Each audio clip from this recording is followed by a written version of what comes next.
안녕하세요, 김호준입니다. 박사모 카페 죽창 태극기가 등장했습니다. 한 회원이 헌재가 탄핵을 인용할 경우 평화적 대응만으로는 안 된다며 대나무를 잘라 죽창을 만들고 태극기를 매단 사진을 게재했고 이에 수많은 동조 댓글이 달렸습니다. 개인 회원만 그러는 게 아닙니다. 정광용 박사모 회장은 탄핵이 인용되면 각자 개별 행동을 해야 하고 자신 역시 개별 판단을 하겠다며 자신의 자녀들이 아직 어리지만 자신은 살 만큼 살았다는 자살태를 암시하는 글을 게재했습니다. 이렇게 모두를 협박하고 있는 박사모를 말리기는커녕 이들에게 감사 편지를 보낸 대통령의 행동은 우리가 그동안 어떤 사람을 대통령으로 두고 있었는지 여실히 드러냅니다. 하루빨리 헌재 탄핵 심판 결론이 나길 오늘도 빌어봅니다. 죽창 태극기 같은 짓들은 정말 더는 못 봐주겠습니다. 김어준 생각이었습니다.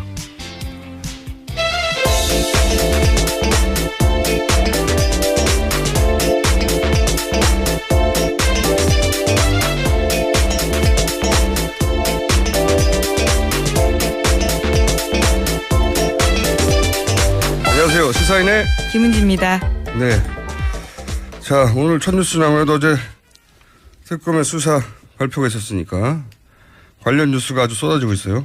네, 어제 특검이 수사 결과 발표하면서요. 박 대통령한테 적용한 혐의는 모두 5가지입니다. 삼성으로부터 뇌물 수수받은 거, 문화예술계 블랙리스트 작성 시행, 공무원과 민간의 인사부당 개입 등인데요. 이로써 박 대통령의 범죄 혐의는 검찰이 앞서 적용했던 8가지를 포함해서 총 13개로 늘었습니다. 네. 관련해서 이제 보고서도 냈죠. 예, 100페이지가. 네, 거의 100조 가깝습니다. 네, 여기 자세한 내용들이 있는데 오늘 언론들이 이제 그 보고서 기반해서 후속 보도들을 많이 냈어요. 관련 보도 좀 모아서 알려주세요. 네, 한겨레 보도가 좀 눈에 띄는데요. 관련된 공무원들이 어떤 역할을 했는지에 대한 특검 관계자발 설명입니다. 안종범 전 수석 같은 경우에는 돈을 받아내는 일을 했고 김기춘 전 실장 같은 경우에는 반대파를 좌파로 몰아서 척결하는 일을 했고 우병우 전 수석 같은 경우에는 이 과정에서 매질을 가하는 일을 했다라는 식으로 해석을 하고 있습니다. 딱 들어맞죠, 여기에. 예. 그러니까 반대파 박근혜 대통령을 반대하면 다 좌파가 돼요. 예. 그리고 이제 다 척결하고 그리고 이제 공무원들이 말 안 듣면 잘라버리고. 예, 속칭 매질이죠. 여기서 나오는. 그리고 안정원 수석은 돈을 받아내는 역할을 하는데 그 앞에 2단계가 있죠. 최순실 씨가 돈벌 사업 계획을 세우고, 예. 그 사업 계획을 세우면 대통령은 그걸 대통령명으로 지시하고 그런 다음에 이제 돈을 받아내는 거죠. 예. 훌륭한 역할 분담입니다. 네. 이걸 하루 이틀 한 게 아니라, 예. 그렇죠. 취임 이후부터요. 쭉 했다. 예, 예. 예. 우리가 지금 집중하고 있는 건 사실 스포츠 재단하고 미르 재단 이 두 재단을 중심으로만 바라봐서 그렇지, 여기 드러나지 않은, 그전에는 가만히 있었을까요? 재단과 동시에 이 일을 시작했을까요? 그전에 오랜 세월. 아직 드러나지 않은 일도 많다고 봅니다. 예, 그렇죠. 예, 예. 미얀마 같은 경우에 재단하고 직접 상관이 없잖아요. 근데 고영철 씨가 내놓은 문서나 이런 걸 통해 드러난 건데 그렇게 아직 밝혀지지 않은 일들 많다. 저는 그렇게 생각합니다. 밝혀지지 않은 일들에 대해서 좀 더 짚어보기로 하고. 자, 또 관련 뉴스 또 어떤 게 있습니까? 네, 특검이 속칭 세월호 7시간과 관련된 수사도 일정 부분 이야기를 했는데요. 세월호 7시간은 여전히 미궁 속이긴 합니다. 하지만 특검 결과를 보면 대통령이 세월호 전날 저녁부터 당일 오전 10시경까지 무엇을 했는지는 여전히 확인되지 않았다라는 이야기도 했습니다. 사실 이게 말이 안 되는 거거든요. 보통 이 시간엔 관제에서 자고 아침에 일어나고 확인 못할 이유가 뭐가 있어요. 확인이 안 된다는 얘기는 전날 시술 의혹 그리고 다음날 오전부터 시술 의혹과 연관해서 생각해 볼 수 있다. 예. 개인적으로 추정합니다. 이건 특검이 밝혀내지 못했기 때문에 아직은. 저는 여전히 당일 청와대에 없었다의 한 표인데, 네. 과연 특검도 밝혀내지 못한 걸, 검찰 특수본에서 밝혀낼 수 있을지 모르겠지만, 헬기설, 아직도 저는 한 표인데. 자, 세월호 7시간에 관해서는 그렇고요. 또 다른 뉴스는 어떤 게 있습니까? 후속으로. 네, 대통령 비선 의료만이 아니라 미용 시술 관련해서요. 이미 알려진 새칭 주사 아줌마, 기치료 아줌마에 이어서 이번에는 왕십리 원장까지 등장했습니다. 왕십리 원장. 운동 치료사인데요. 예. 왕십리 원장도 수시로 청와대에 드나들었다라는 거고요. 이들 3명의 비선 의료진 같은 경우에는 모두 무면허 의료업자였다고 합니다. 무면허. 예. 박근혜 대통령에게 주사를 놓은 사람이 너무 많아요. 주사를 놓은 사람이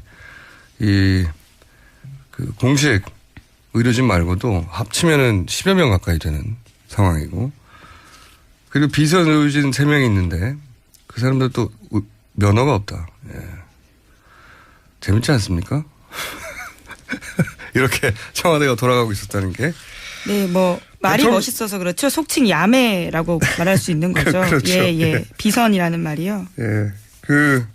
일반인들도 이렇게 무면허 의료업자들한테 잘 안 받거든요. 대통령이 왜 이렇게 해야 되는 건지. 그리고 대통령을 그렇게 만나기 힘들다고 비서실장도, 김기춘 비서실장도 대통령 만나기 힘들었다는데 이분들은 그렇게 자주 만났어요. 이분들은 다 비선으로 몰래 들어가서 기록도 남기지 않고. 재밌습니다. 참. 앞으로 다른 걸 정치적인 걸 다 떠나서 이런 대통령은 다시 나오지 않을 것 같아요. 모든 걸 다 비선으로 처리하고, 네, 왕십리 원장, 기치료 아줌마, 주사 아줌마가 수시로 드나들고. 재밌습니다. 이 뉴스는.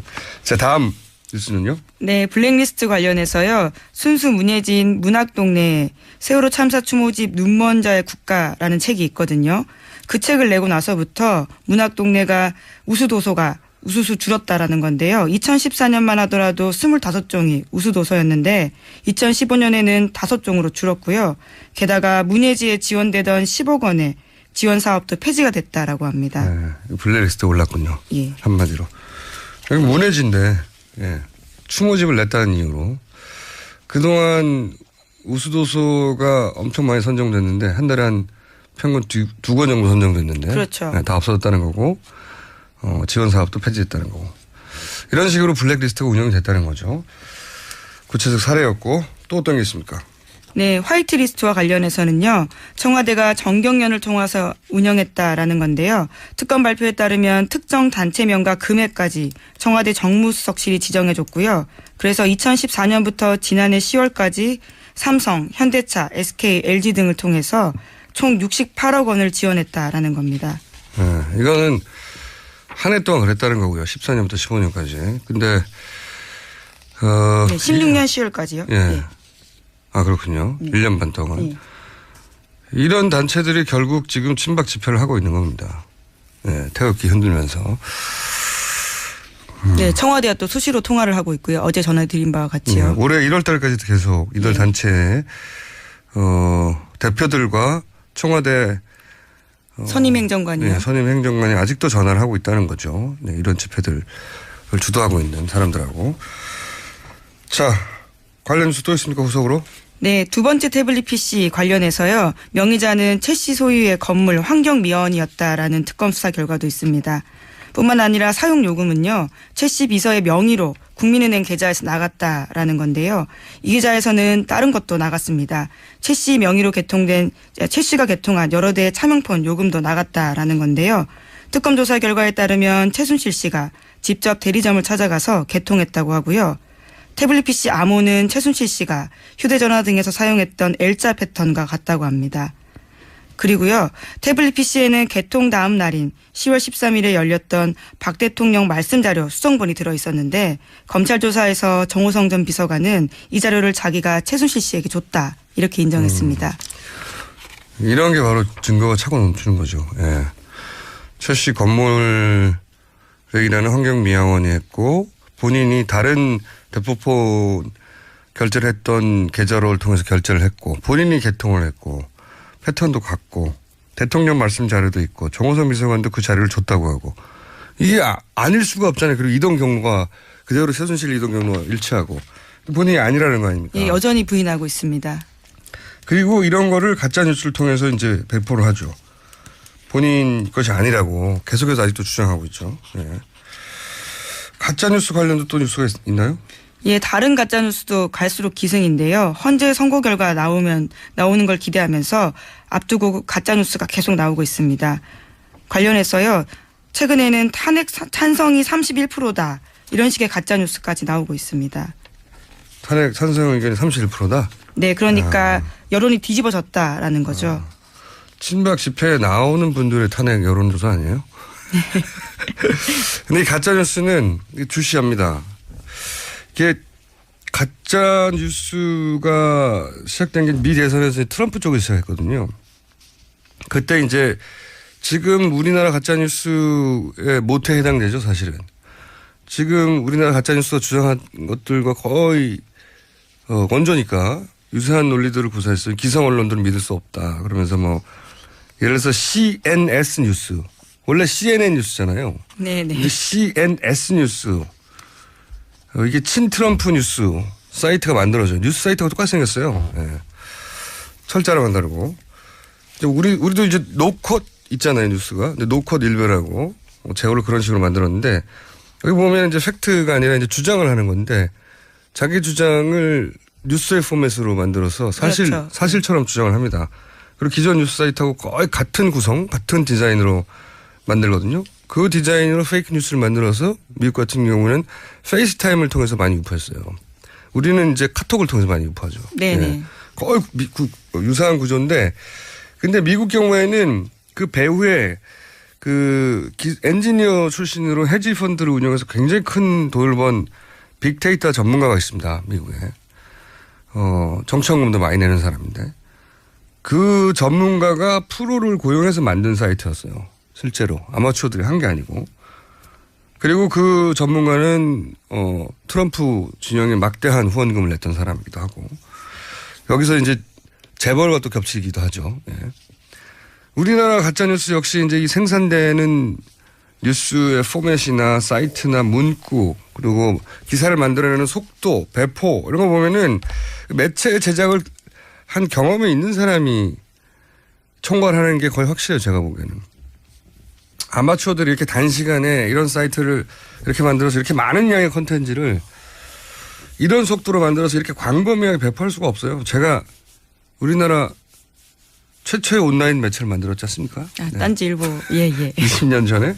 예. 그리고 20년 가까이 유지했는데 제 전문가의 온라인 매체, 이 전문가가 보기엔 이건 프로의 솜씨고 그러니까 온라인 매체를 운영해 본 적이 있는 그 온라인 매체 의사 결정권자 레벨 그런 사람이 총괄을 맡고 그리고 그런 매체를 만들어 본 프로들이 뛰고 그럼 돈이 필요하잖아요, 거기에.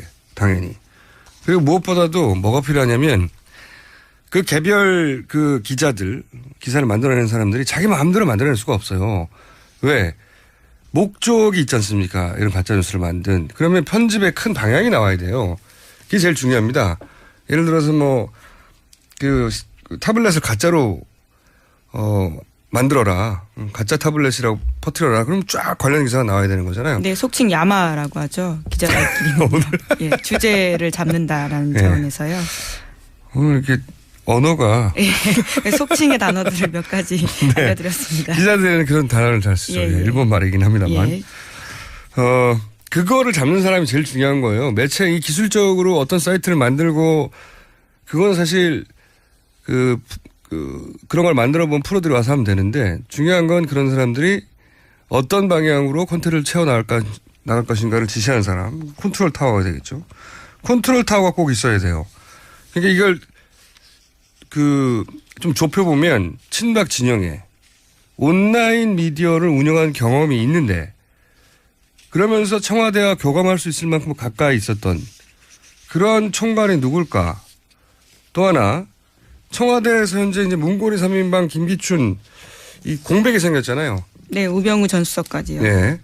이 공백을 메우면서 그 공백 사에 대행을 하고 있는 그들이 했던 역할을 대행하고 있는 거라고 짐작되는 컨트롤 타워는 누굴까? 대략 짐작 가는 사람들이 있어요, 저는. 예. 계속 앞으로도 탄핵 심판 이후에도 추적하려고 하는데 얘 헌재 사찰 나왔지 않습니까? 네네.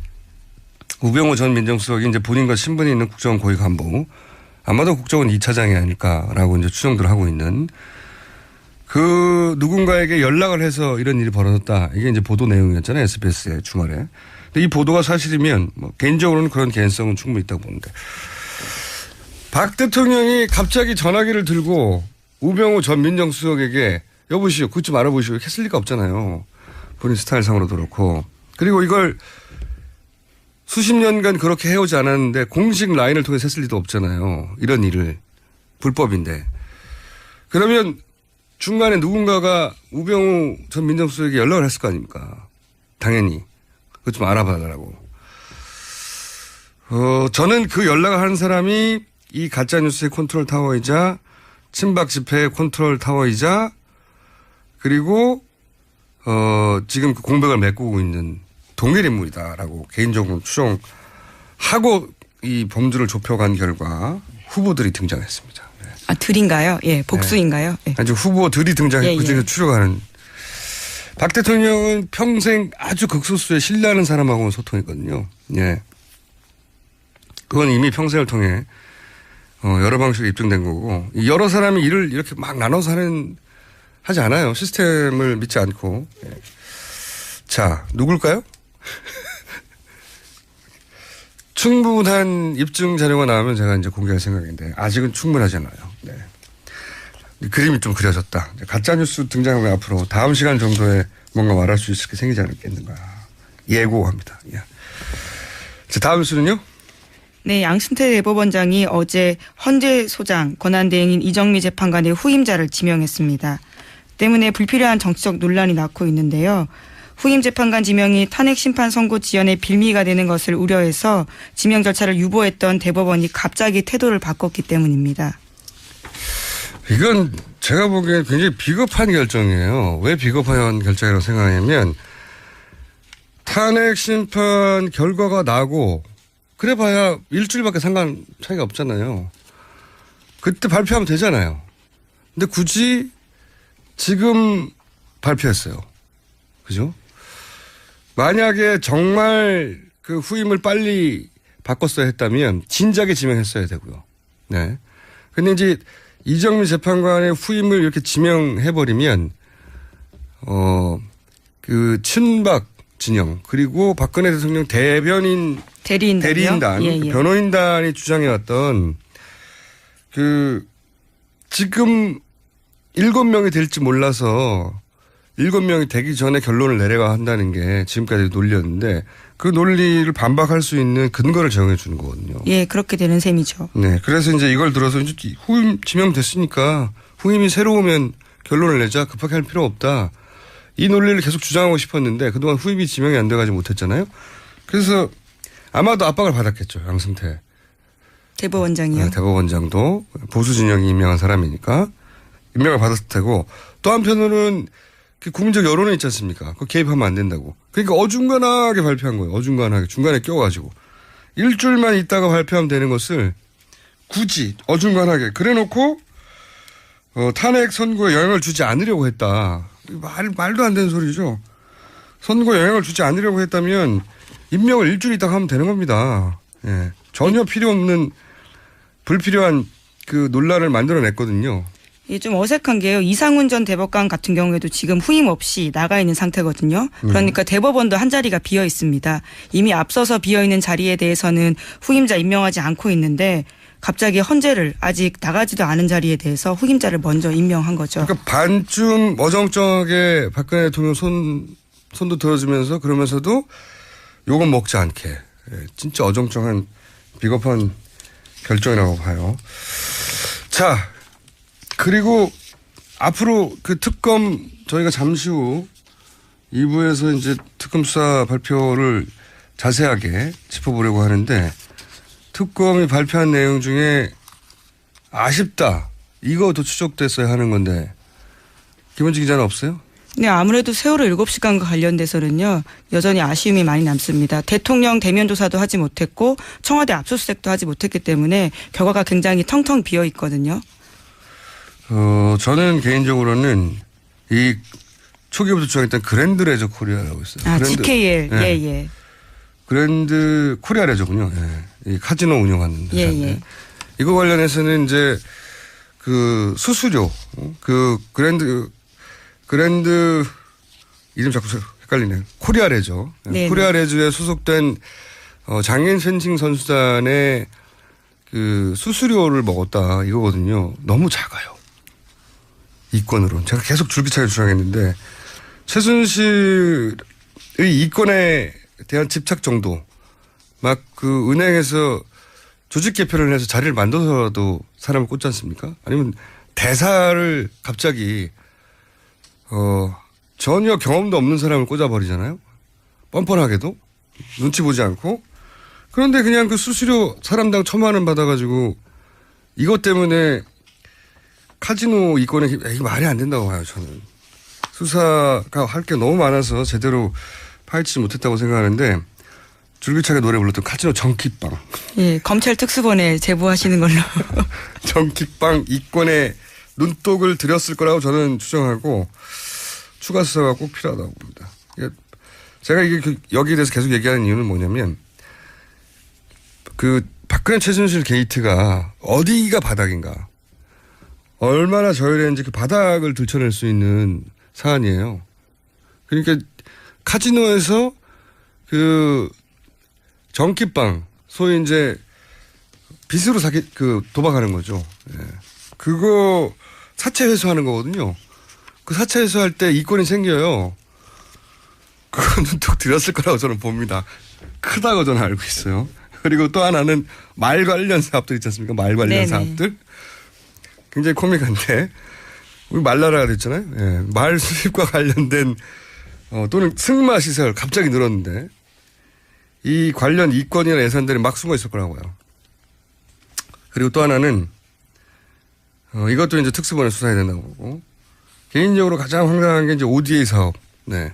이게 이제 개발도상국 원조자금, 국가가 어느 정도 규모를 갖추고 경제 수준이 되고 그러면 그동안 원조 받아왔던 것을 대감다는 의미에서 원조 자금을 만들어서 운영한단 말이죠. 굉장히 뜻깊은 자금입니다. 근데 이걸 해먹으려고.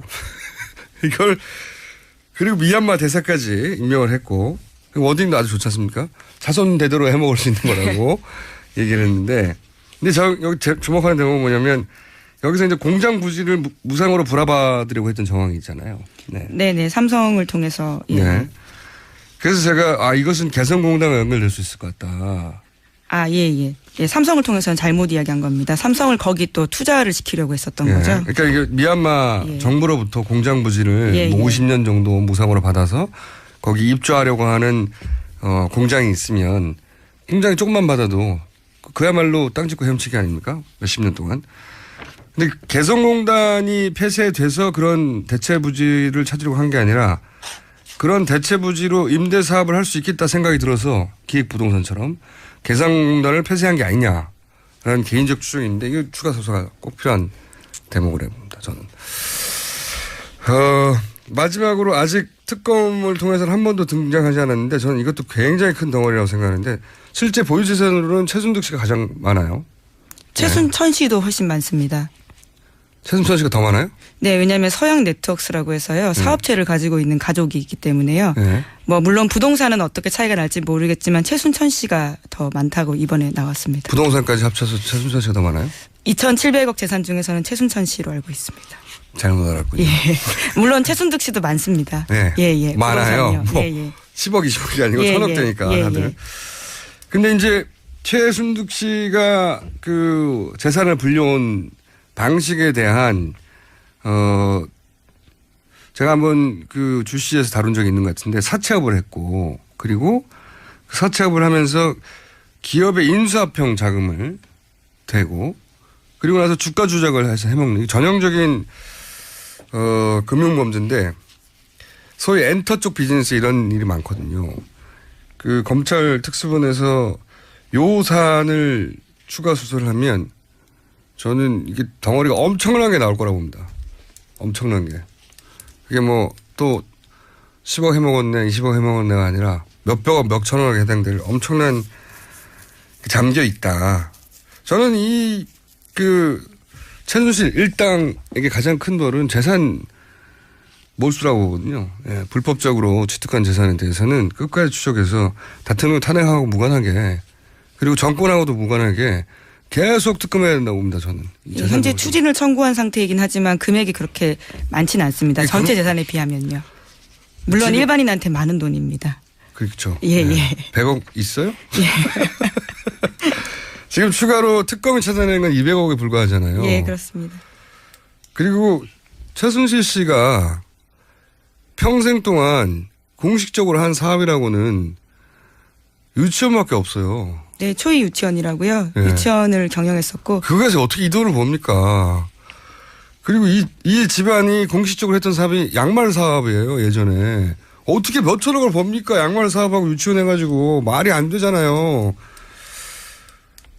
끝까지 추적해야 되는데 굉장히 오래 걸릴 거거든요. 저는 상설 특검으로 꼭 재산을 불법적으로 취득한, 본인들이 이제 그 이후에 그 취득한 재산을 기반으로 뭐 합법적으로 한 것도 있겠죠. 그건 제하더라도 불법적으로 취득한 재산은 아무리 오래 걸려도 몰수해야 되고, 그러지 않으면, 그렇게 해서 역사에 기록해 놓지 않으면 저는 다시 부활한다고 봅니다. 이런 사안들. 교과서가 등장했잖아요. 이거 보고 막 배워가지고. 좀 길게 했나요? 네. 또 하나 아쉬운 거 우병우 전 수석에 관련된 수사. 아무래도 자료가 많이 안 넘어왔다고는 하지만요. 같은 검찰끼리 속칭 좀 봐준 거 아니냐라는 의혹을 살 수 있는 부분들이 있어서요. 그 부분은 좀 더 아쉽습니다. 우병우 전 민정수석에 대한 애착이 많으시군요. 관심이. 그거는 근데 특검에서 못하더라도 저는 한편으로는 이 정도까지 일이 됐는데 특수본에서 검찰 특수본에서 그냥 넘어갈 수 있겠나 이런 생각도 합니다. 예, 더 할 수 있도록 좀 압력을 넣어야 될 것 같습니다. 여론으로서요. 예. 자, 오늘 여기까지 하겠습니다. 좀 특검 수사 발표가 있어서 이야기가 길어졌는데 또 다뤄보겠습니다. 2부에서. 오늘 여기까지 브리핑을 하겠습니다. 시사인의 김은지였습니다. 감사합니다. 여성 여러분, 골반이 삐딱하면 허리가 아파요. 아랫배가 나와요.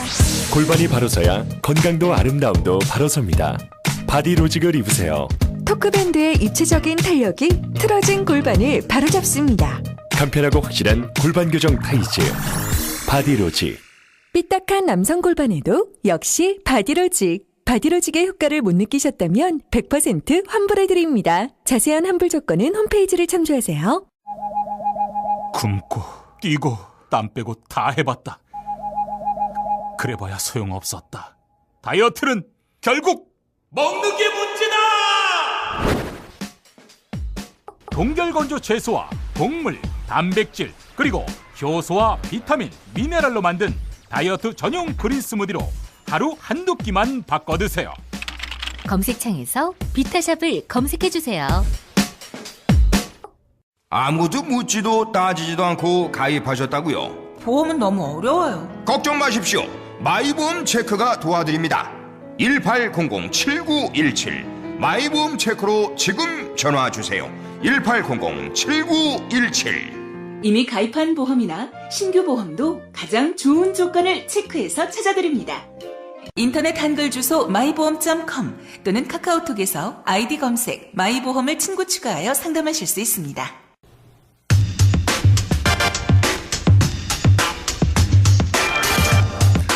네, 첫 번째 인터뷰 시간입니다. 어제 박영수 특검이 수사 결과를 발표했죠.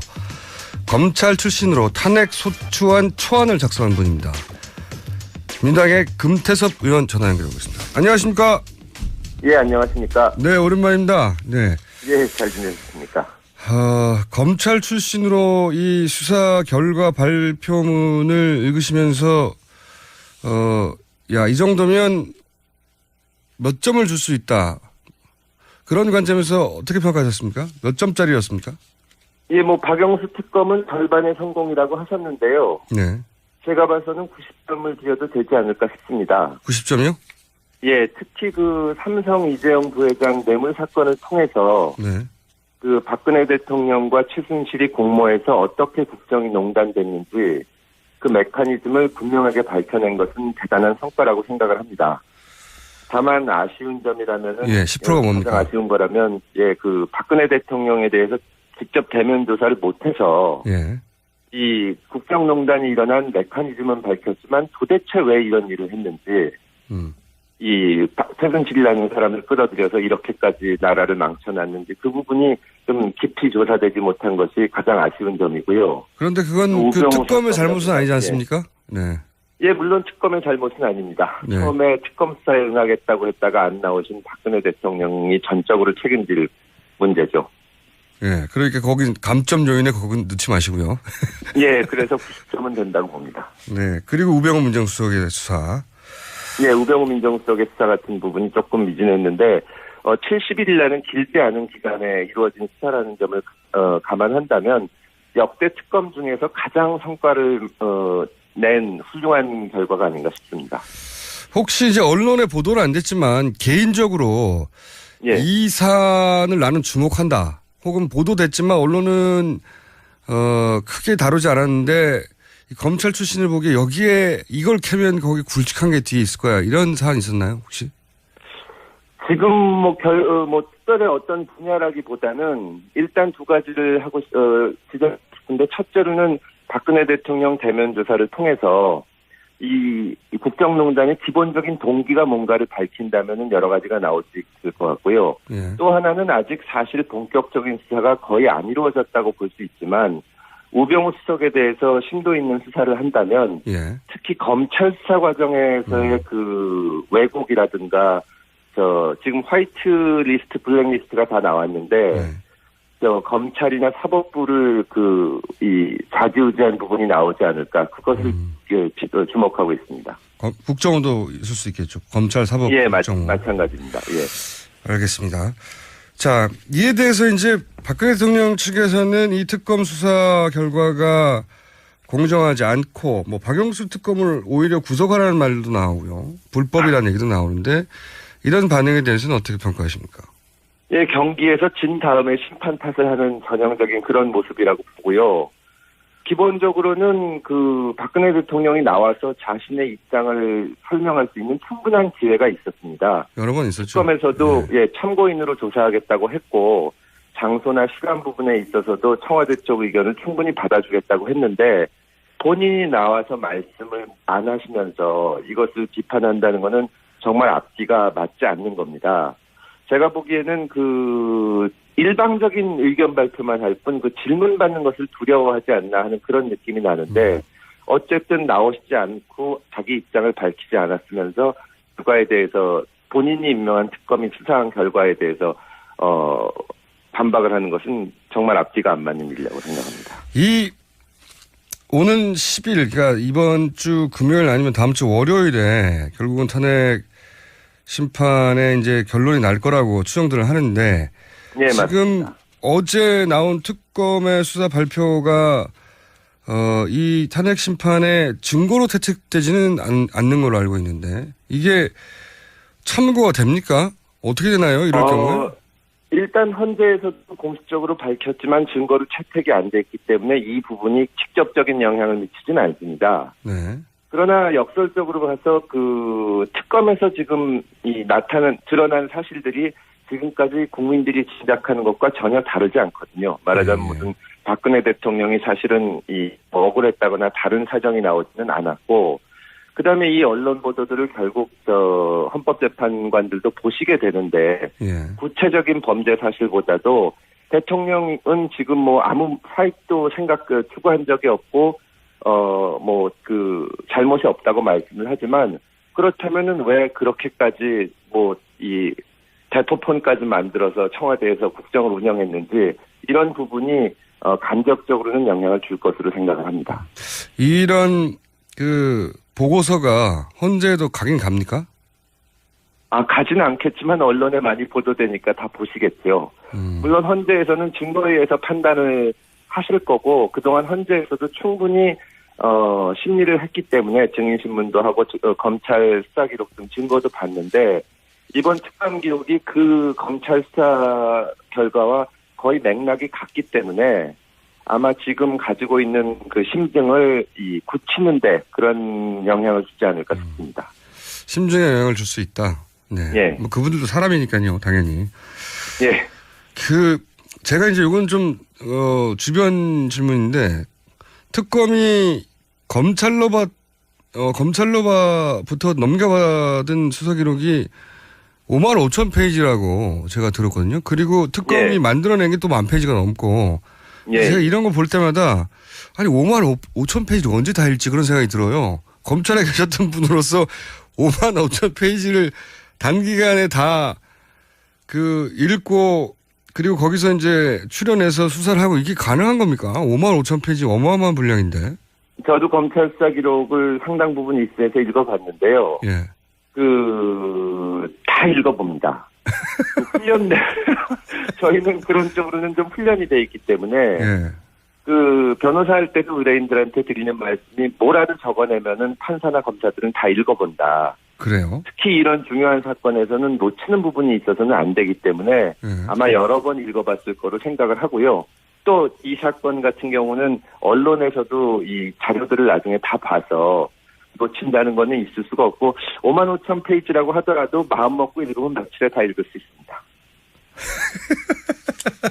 뭐 연수원에서 속도 가르칩니까? 이게 5만 5천 페이지를 금방금방. 뭐 이게 굉장히 불행한 일이고 정말 읽다 보면 참담한 생각이 들기는 하지만 또 워낙 흥미진진한 내용이기 때문에 헌법재판관들도 검찰 수사 기록을 다 읽고 숙지하고 계실 거라고 생각합니다. 그렇군요. 이걸 다 읽는 거군요. 실제로. 예. 저는 그냥 요점만 읽는 줄 알았더니 다 읽는다. 알겠습니다. 자, 이건 어떻습니까? 가장 중요한 게 이제 뇌물죄인데 액수도 너무 크고 이 뇌물죄 부분이 앞으로 뭐 그거는 사법부가 판단할 일이긴 합니다만 지금까지 이제 드러난 정도 그리고 검찰의 수사 결과를 볼 때 이게 확실히 드러났다 이렇게 볼 수 있습니까? 제가 탄핵소추안 초안을 작성하면서 그동안 나와 있는 검찰 수사 결과만 보더라도 상당 부분은 그대로 뇌물로 기소해도 큰 무리가 없겠다고 판단을 했습니다. 근데 지금 특검에서는 이 삼성 이재용 부회장에 대해서 2차례에 걸쳐서 영장을 청구하면서 그 부분을 철저히 보강을 해놨기 때문에 제가 봐서는 뇌물죄로 인정하는데 충분할 정도의 증거가 확보됐다고 보이고요. 그리고 이제 재판을 하다 보면은 비슷한 사례가 여러 가지가 있으면은 그 증거가 더 보강이 됩니다. 근데 아직까지는 시간이 없어가지고 다른 대기업에 대한 수사가 이루어지지 않았는데, 미르재단이나 K스포츠재단 또 다른 식으로 금품을 제공한 그 기업에 대해서 조사가 이루어지면은 대가성 부분이 배로 이렇게 보강이 돼서 그렇겠군요. 뇌물죄를 충분히 인정할 수 있을 거라고 봅니다. 지금은 삼성 하나지만 SK나 뭐 롯데나 그 다른 재벌들도 틀림없이 뭔가 대가를 받았을 테니까 그런 게 보강이 되면 문제 없을 것이다. 그렇습니다. 그리고 노무현 대통령 탄핵 사건 때 헌법재판소에서 뇌물죄가 인정이 되는 경우는 이 명백하게 탄핵 사유에 해당한다고 했기 때문에 이것이 상당히 쟁점이 되는데 특검 수사를 통해서 뇌물 부분은 거의 분명하게 밝혀졌다고 보입니다. 가장 큰 성과 중에 하나죠, 사실은. 예, 그렇습니다. 삼성이 장사를 시작한 이래 79년간인가요? 단 한 번도 구속된 적이 없는데 이거 하나만으로 특검은 자기 할 일을 다 했다 싶은데 또 한 가지 아무도 예상치 않았지만 기대치 않았지만 굉장히 큰 성과를 낸 게 블랙리스트 수사지 않습니까? 예, 맞습니다. 이걸로 김기춘 전 비서실장이 구속될 거라고는 법을 그렇게 잘 아는 본인도 몰랐을 것 같아요.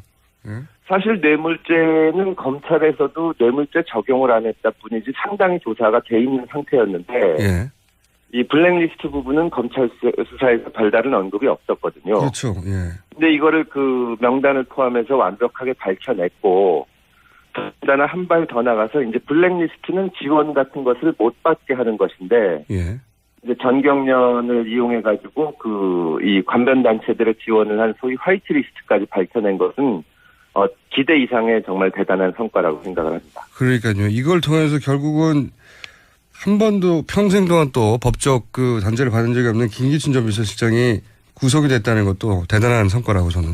예, 그렇습니다. 특검이 정말 앞으로 특검이 나올 때 이제 다른 사안으로 특검이 나오면 항상 이 특검이 거론될 것 같아요. 니네는 왜 그렇게 못했냐고. 근데 이번 사건 자체가 워낙 수사할 점이 많아서 예. 사실은 처음부터 성과를 어느 정도 낼 거라고 생각을 했지만 그래도 박영수 특검을 비롯해서 특검보들과 그 파견 검사들이 정말 최선을 다해서 수사를 했다는 것이 느껴집니다. 알겠습니다. 이 수사 결과를 보더라도 자세하게 밝혀냈고 못 밝힌 부분은 못 밝힌 부분까지 그 실마리나 단서를 제시하면서 검찰에서 추가 수사를 하는 방향을 제시하고 있기 때문에 정말 그 큰 성과를 냈다고 평가합니다. 자, 그러면 7시간 비선 진료 이 부분은 어떻게 평가하십니까?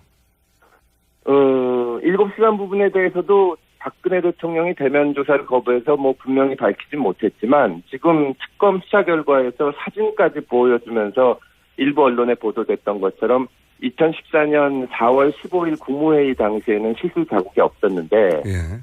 17일에는 실수 자국이 있다. 예. 그러면 15일 저녁서부터 16일 오전까지 뭘 했는지는 밝혀지지 않았고 예. 그때 어떤 시술을 받았을 가능성도 있다고까지 제시를 해놓은 상태입니다. 예.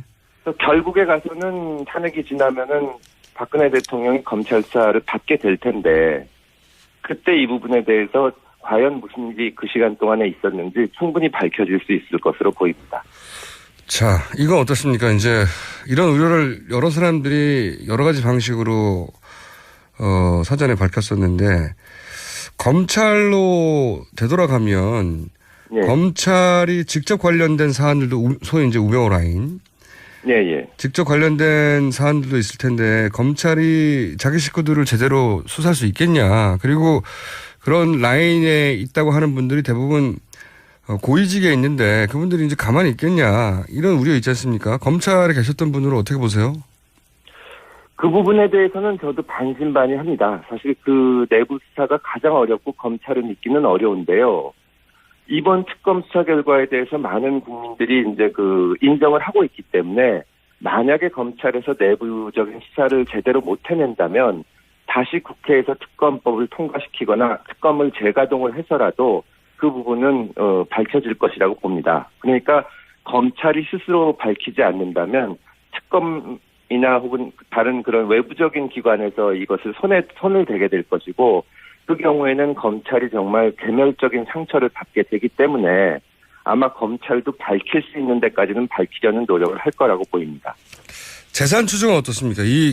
최순실 관련한 재산에 관해서는 워낙 말도 많고 이게 역사도 오래됐고 예. 그 최순실 일가 쪽에서 나온 증언들도 있고요. 보면 친척들 통해서. 근데 이제 너무 오래돼서 이게 과연 제대로 밝힐 수 있을까 하는 의문이 있거든요. 그 부분은 뭐 김어준 씨도 추적하고 있지 않습니까? 이번에 그것도 상당한 성과라고 보이는데요. 물론 다 찾아내진 못했겠지만 이 사건의 본질을 밝히려면 맨 처음부터 박근혜 대통령이 왜 이렇게 행동을 하게 됐는지를 좀 찾아내야 되는데 그 단서가 되는 것이 그 최순실 일가의 재산이라고 생각이 됩니다. 그래서 경제 공동체라는 얘기가 나왔었는데 그죠? 예. 2천 몇백억 정도를 찾아냈는데 물론 다 찾았다고 보지는 않지만 실마리들이나 단서들이 상당히 있을 거기 때문에 검찰에서 시간을 가지고 조사를 한다면 전모를 밝힐 수 있을 것이라고 보고 또 반드시 밝혀야 된다고 봅니다. 이게 그 개인의 실력으로 얻은 재산이라면 뭐 전혀 그럴 필요가 없지만 만약에 진짜 무슨 이 박근혜 대통령의 재산이 어떤 식으로 나갔다든가 뭐 공공이나 국가 재산이 빠져나갔다든가 했을 가능성이 있기 때문에 이 부분은 시간을 두고라도 철저히 추적을 해야 됩니다. 재산이 최초로 형성된 과정도 지금 불투명하고 형성된 재산이 불려지는 과정도 불투명하고요. 예, 지금 어디 숨어 있는지도 불분명한데 뭐 여러 가지 제보가 들어오고 있고 또 우리 당의 안민석 의원님을 비롯해서 많은 분들이 추적을 하고 있는데 이제 그 특검 기간은 끝났지만 검찰 수사 기간은 제한이 없는 것이니까요. 이 부분은 시간을 갖고라도 끝까지 파헤쳐야 될 부분이라고 봅니다. 이 재산 만약에 그런 재산을 불법적으로 취득한 것이 확인된 재산이 있으면 재산을 몰수할 수 있는 관련 법안도 준비되어 있나요? 이 범죄 수익인 경우에는 몰수를 할 수가 있는데 워낙 오래된 재산인 경우에는 시효 같은 것이 지나고 입증도 어려워서 그게 다 환수하기는 어려울 겁니다. 특별법을 만들기라도 해야 되지 않나요? 그 어떻게 해서 그 재산이 형성됐는지 밝혀진다면 그 범죄에 가담했던 사람들이 마음 놓고 쓰지는 못하게 하는 어떤 조치가 있을 거라고 생각이 됩니다. 이 부분은 특히나 역사의 교훈으로 탄핵 결과와 상관없이 뭐 대선 결과와 상관없이 끝까지 밝혀서 사실은 기록해둬야 된다고 생각이 들어서. 예, 정권이 바뀌더라도 이 국정 정반에 대한 전반에 대한 농단의 전모와 함께 이 재산 부분은 반드시 추적을 해서 밝혀내야 됩니다. 알겠습니다. 마지막 부분 질문인데 이제 공소 유지 얘기를 많이 합니다. 이제 예. 이 용어도 사실은 검찰이 아닌 일반인들은 최근에 처음 듣는 이야기인데 결국은 기소만 했을 뿐이지 그게 이제 재판 과정에서 유죄 판결 나기 전까지는 끝난 게 아니지 않습니까? 맞습니다. 네. 예. 근데 이제 그 유죄 판결을 얻어내기 위해서 쭉 검찰이 해야 되는 노력을 이제 공소유지라고 표현을 하는데 지금 현재 남아있는 인력이나 혹은 뭐 지원되는 비용이나 이런 걸 볼 때 큰 문제가 없습니까? 뭐 제도적으로 여러 가지 문제가 있는데 이 필요하다면 입법적 조치를 취해서라도 인적 자원이나 이 다른 지원을 해서 공소유지에 문제가 없게 해야 됩니다. 이것이 만약에 수사를 이만큼 해서 밝혀냈는데 재판 과정에서 지원이 충분히 안 돼서 공소유지에 문제가 생긴다면 국민들이 용서하지 않을 겁니다. 예를 들어서 삼성은 사실은 뭐랄까요.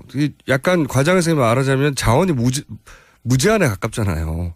네, 맞습니다. 국내에 있는 모든 변호사를 동원할 수 있을 정도의 재력이 있고 예. 커넥션이 있는데 예를 들어 삼성 이재용 부회장의 재판 과정에 동원될 변호사가 뭐 5명이 아니라 50명이 될 수도 있는 거지 않습니까? 예, 그런데 지금 뭐 윤석열 박영 검사를 비롯해서 나가 있는 분들이나 박영수 특검이나 이런 분들도 형사 사건과 범죄 수사에 대해서 또 공소유지에 대해서는 어디다 내놔도 빠지지 않는 경험을 갖고 있기 때문에 충분히 진실이 밝혀질 수 있을 것이라고 봅니다. 근데 어디다 내놔도 빠지지 않는 변호사가 수십 명 달라붙을 수 있지 않습니까? 그러면 검사 1명 대 변호사 30명 이렇게 될 수 있잖아요. 양측이 다 실력 있는 사람들이 나와서 충분히 공방이 벌어지면 결국 진실이 승리할 것이라고 생각합니다. 그렇지 않은 경우도 제가 봤거든요. 자, 한 가지 더. 여기서 이제 국민들이 계속 이 공소 유지도 관심을 가지고 지켜봐야 된다는 거고. 또 한 가지는 이제 거기에 이제 특검에 남아있는 분들이 그분도 다 생활인인데. 맞습니다. 근데 이제 변호사였던 분들은 자기 생활 규모가 있었을 거 있었잖아요. 예, 그래가지고 이 특검법이 만들어질 때 여야 합의 과정에서 충분한 검토가 못 이루어진 부분이 그 부분인데요. 생활비가 안 나와요, 이분들에게. 어떻게 하죠? 예, 그 부분에 대해서는 좀 법 개정이 돼야 되고, 그 특검법 이 개정을 위해서는 야당에서 계속 노력할 생각입니다. 특검법을 개정해야 그분들에게 생활비를 마련해 드릴 수 있군요. 예, 그 부분은 입법적 조치가 좀 필요합니다. 잘해주세요. 예, 열심히 하겠습니다. 오늘 여기까지 다루고요. 저희가 탄핵 결론이 난 다음에 다시 한번 연결하겠습니다. 오늘 말씀 감사합니다. 예, 감사합니다. 네, 지금까지 민주당의 금태섭 의원이었습니다. 저는 김어준입니다. 2부 여기까지 하고요. 8시 10분에 3부에서 다시 뵙겠습니다.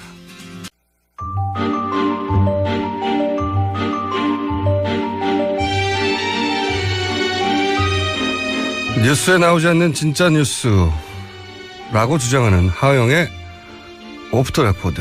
오늘은 전화 연결입니다. 하영 기자. 예, 안녕하세요. 한겨레 하영 기자입니다. 네. 아니, 직접 나오시지 않고 이렇게 전화로.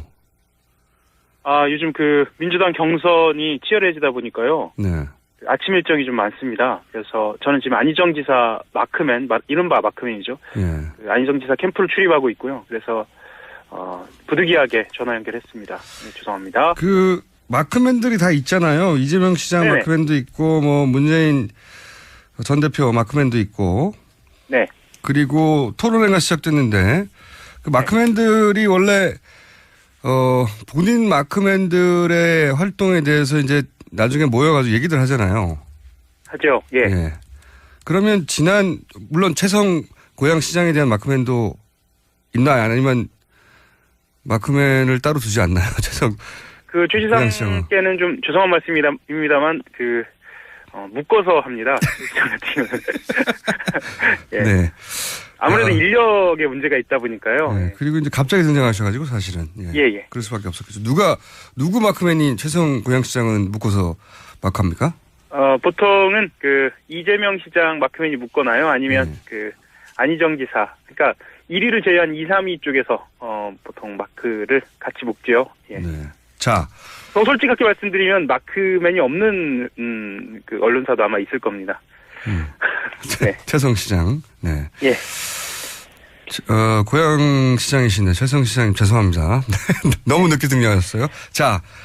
그러면 경선 토론회가 있었지 않습니까? 두 차례 있었어요. 한 번은 라디오고 하나는 인터넷 생중계를 했는데 마크맨들이 자신의 마크맨에 대해서 토론회 평가를 하잖아요. 예. 예. 그 평가가 어땠습니까? 사실대로 얘기해 주세요. 일단 문재인 전 대표, 안희정 지사, 이재명 시장, 최성 시장 이 순서대로 말씀을 드리는 게 좋을 것 같은데요. 네. 일단 문재인 전 대표 같은 경우에는 우선 준비된 느낌이 확실히 있었다. 네. 그리고 두 번째 토론 같은 경우에는 특히 적극적으로 자신의 의견을 좀 개진하려고 했거든요. 예. 사회자에게 내가 토론 시간이 부족하다, 나에게 달라라고 하기도 하고요. 그리고 어떤 때는 욱하기도 하고요. 욱도 하셨어요? 예.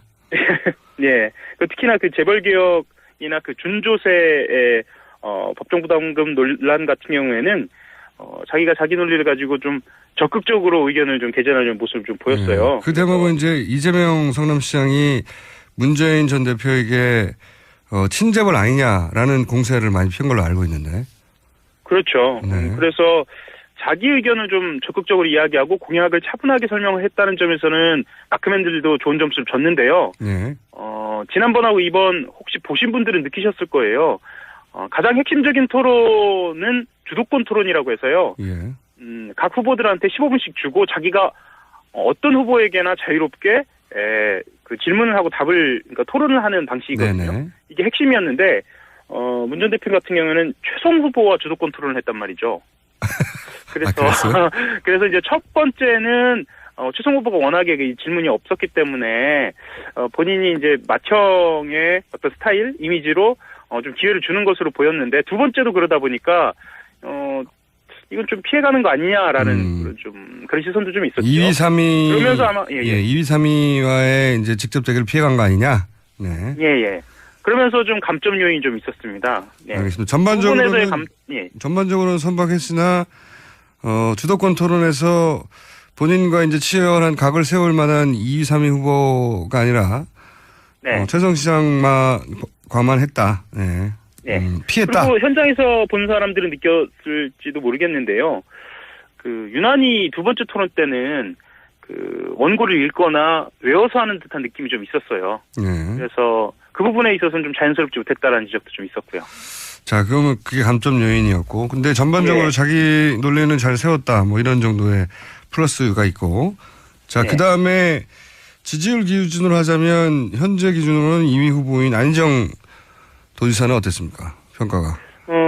안 지사 같은 경우에는 지난번 1차 토론 때는 실제로 몸이 좀 안 좋았다고 그래요. 그래서 약간 토론에서 본인이 평소에 즉문즉답이라는 형식을 통해서 자유롭게 이야기하는 것과는 달리 약간 불안한 모습도 좀 보였거든요. 근데 2차 토론 때는 확실히 안정된 느낌은 좀 있었습니다. 그런데 본인이 지금 가장 논란이 되고 있는 대연정에 대해서 정말 한번 마음 먹고 드라이브를 좀 걸겠다라고 좀 처음에는 알려져 있었거든요. 근데 그 이슈는 살짝 피해가면서 오히려 안보 이슈에 좀 집중하는 느낌이 좀 있었어요. 이건 전략적인 것인지 아니면 토론에서 본인이 스스로 그 상황에 맞게 태도를 바꾼 것인지는 그건 좀 더 들여다봐야 할 것 같고요. 다만 이제 기자들이 마크맨들이 갈증을 느끼는 부분, 안 지사에 대해서 갈증을 느끼는 부분은 항상 구체적으로 그럼 무엇을 할 것인가예요. 네, 이 구체적인 부분에 대해서 여전히 등장하고 있지 않다는 점에 대해서는 조금 더 아쉬웠고요. 이게 단순히 합부의 문제냐 아니면은 아직 충분히 준비되지 않았느냐. 네, 그렇죠. 그런 논란을 불러일으키는 대목이죠. 네. 그래서 답변이 구체적이지 않았다라고 하는 감점 요인이 있었다는 거죠. 네네. 다만 안정감은 좀 있어 보였고요. 그리고 실제로 보신 분들도 아시겠지만 그 토론 스타일에 맞는 태도를 좀 보였어요. 이번에는 좀 자연스럽기도 하고, 그리고 상대방의 공격에 대해서 매끄럽게 넘어가는 부분도 좀 있었고요. 특히나 이제 그 통합에 대한 지적이라든가 아니면 안보 이슈에 대한 지적들은 본인이 지적을 받는 상황임에도 불구하고 상대에게 태도나 어떤 그 화법의 문제를 좀 제시하기도 하고요. 특히 그 사드 문제에서 그런 이야기가 나왔는데 그런 점에 있어서는 좀 좋은 점수를 받기도 했고요. 예. 자, 그럼 이재명 아무래도 제가 안희정 지사 마크맨이다 보니까 좀 좋게 얘기했나요? 그건 감안해 주십시오. 네, 그걸 감안해서 예. 마이너스 20점 함수 듣겠습니다. 자, 이재명 시장 마크맨의 평가는 어떻습니까? 사실 이번 토론을 통해서 가장 그 유리한 후보가 이재명 시장이라고 예견했었고, 실제로 1차 토론과 2차 토론에서 가장 두드러진 사람이 이재명 시장이었던 건 맞아요. 예.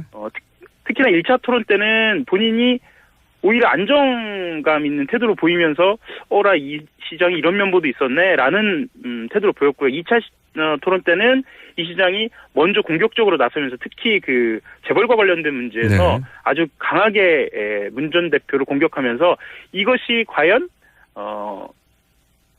유권자들에게 너무 공격적인 거 아니냐라고 비춰질지 아니면 역시 사이다라고 비춰질지 이건 조금 두고 봐야 할 것 같습니다. 하지만 마크맨 대사에서는 약간 평가는 엇갈렸어요. 역시 사이다라고 하는 쪽도 있었고요. 저렇게 되면 안정감을 좀 주기 부족해 보일 텐데라고 좀 보는 시선도 있었고요. 알겠습니다. 마크맨의 총평을 듣고 나니까 별 도움이 안 되네요.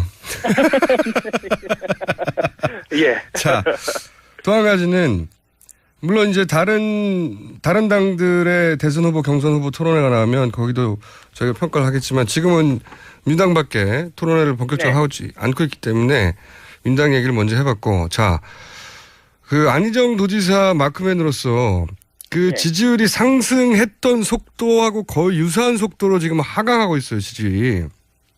유사한 속도인가요? 더 빠른 속도인 것 같은데요. 제가 이제 그 지지율 기울기를 봤더니 거의 유사한 속도인데. 그래서 지금 물론 여론조사 기관들마다 조금씩 차이는 있지만 거의 10% 초중반대로 하락을 했지 않습니까? 예. 아주 단기간에.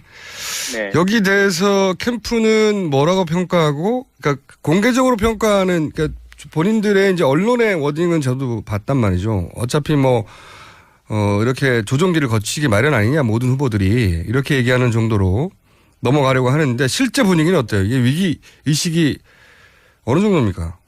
위기의식 있죠. 위기의식 당연히 있고요. 네. 그 선언의지 발언 이후에 대연정과 관련된 방법론을 어떻게 수정할 것인가를 두고 내부에서도 좀 이견이 있었어요. 그래서 이게 갈등 국면으로 가는 거 아닌가라는 저 나름대로의 캠프 내에서 갈등이요? 예. 노선에 대해서.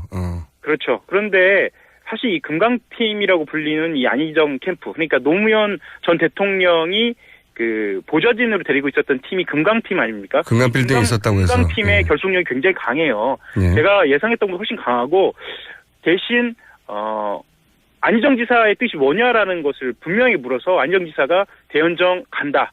방법론이 지금 지지율에 영향을 있지만 대연정으로 통합론으로 간다라고 결정을 내리면서 사실 내부적으로는 이 선언의지 발언이라든가 대연정과 관련된 우려, 그리고 지금 지지율에 대한 우려는 지사를 믿고 가는 것으로 그렇게 좀 정리된 상태입니다.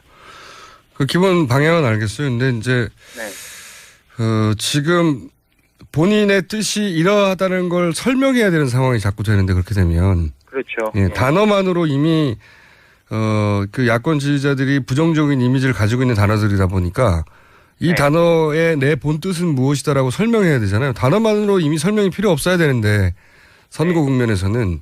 그러니까 그 한겨레신문 여론조사에서 그 방법론으로서의 대연정에 대해서는 많은 국민들이 약 10명 중에 한 7명 정도 바른정당까지 포함한 그 대연정은 찬성을 하는 편이거든요. 그리고 절반 이상이 그런 상태에 대해서 긍정을 하고 있고요. 그런데 말씀하셨던 것처럼 실제로 이걸 어떻게 그 이슈와 어젠다로 간명하게 전달할 것인가에 대한 고민은 확실히 부족한 것 같습니다. 그리고 거기에 대해서도 본인 스스로들은 방법론을 계속 찾고 있어요. 그래서 이번 주는 간명하게거든요. 캠프는 간명하게 가자, 간결하게 가자라고 하는데 사실은 말씀하셨던 것처럼 계속 설명해야 되는 방법, 그런 그렇죠. 상황이 좀 처해 있는 상황이죠. 예, 예. 뭐 그 복잡한 설명을 한두 마디로 정리하는 게 이 선거에서의 아젠다고 캐치프레이즈인데 그런 면에서는 실패하고 있는 거죠. 네. 그 뜻이 무엇이든 간에. 예. 마지막으로 그 안희정 도지사 캠프의 소위 이제 비문, 네. 비문이라고 분류되어 왔던 현역 의원들이 합류하고 있지 않습니까? 예. 이걸 어떻게 해석해야 되나요? 네, 이 소위 이제 김종인계 아니냐, 혹은 개헌파 아니냐라고 불리던 분들 몇 분이 합류를 해서, 이걸 어떻게 바라봐야 되는지 사람들이 해석이 분분한데 캠프 내 출입하는 기자로서는 어떻게 보십니까? 그 박영선 의원 같은 경우에는 뭐 비문계라고 이제 이미 분류를 된 상태고 곧 지지선을 할 것 같고요. 네. 그리고 합류한 의원들을 보면 비문계라고 얘기하는 게 이제 이철희 의원이죠. 그렇죠. 이철희 의원이고 사실 기동민 의원 같은 경우에는 박원순계라고 보는 게 맞죠. 그리고 네. 박원순계가 비문계냐라고 했을 때는 약간의 어떤 논쟁적인 여진이 있는 것 같고요. 다만 이런 건 있는 것 같아요. 뭐냐면 워낙에 그 문재인 전 대표 쪽으로 그 민주당 내 의원들이 무게중심이 쏠려있기 때문에 나머지 의원들이 자기의 갈 길을 좀 찾고 있는 상황인데 뭐 그렇다고 한다면 자기 갈 길을 찾는 사람들은 어쨌거나 비문계 의원들이 많고 뭐 자연스럽다. 예, 자연스러운 현상으로 보이긴 하는데요.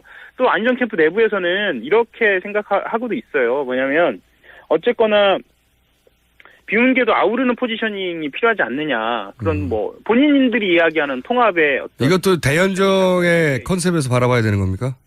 당내 대연정? 본인이 그렇죠. 아니 뭐 당내 대연정까지를 이야기하는 것이 맞는지 모르겠습니다. 왜냐하면 본인들이 정견이 얼마나 차이 나는지 모르겠으니까. 하지만 어쨌거나 그 아우르는 포지셔닝 같은 경우에는 비문계를 충분히 함께 할 수 있는 거죠. 비문계하고요. 여기서 핵심은 이제 김종인 전 대표와 무슨 특별한 커넥션이 있는가 아닌가 뭐 이런 관점인 건데요. 김종인 전 대표하고는요, 커넥션이라기보다 지금 현재 안희정 캠프 내에 있는 박수현 전 의원이 김종인 전 대표의 비서실장 출신이거든요. 그러면서 네. 이제 개인적인 교감이 있는 건 사실이에요. 하지만 그렇다고 해서 안희정 지사를 중심으로 해서 김종인 전 대표가 어떤 정치 판을 그리는 상황이다. 지금 그런 상황 보이고 있지는 않습니다. 탈당은 안 할 테니까요. 네. 알겠습니다. 오늘 여기까지 하겠고요. 네. 네네. 다음 시간에는 꼭 스튜디오에 나와주시기 바랍니다. 네. 네, 감사합니다. 지금까지 한결의 하영 기자였습니다. 미 항공우주국 나사에서 우주인들의 비상식량으로 쓴다는 남미 최고의 완전식품 마카 플러스 한국에서 가장 비싸고 귀한 식품이라는 산삼 플러스 거기에 한국인이 좋아하는 녹용까지 일단 이 세 가지를 모두 넣은 제품이 나온 거니까 마카 산삼 녹용 대박 좋은 건 다 있네 031-323-2559 영한네이처 yhnatury.com 똥은 싸고 다니냐? 미치도록 싸고 싶다. 빅동의 추억. 미궁 장사랑. 구렁이 똥 이뻤다. 장이 살아야 내 몸이 산다. 혈중 콜레스테롤 개선과 배변 활동에 도움을 주는 건강기능식품입니다. 빅동의 추억. 미궁 장사랑. 지금 검색창에 미궁 장사랑을 검색하세요. 이건 제가 써보니까 효과가 있는 것 같아요.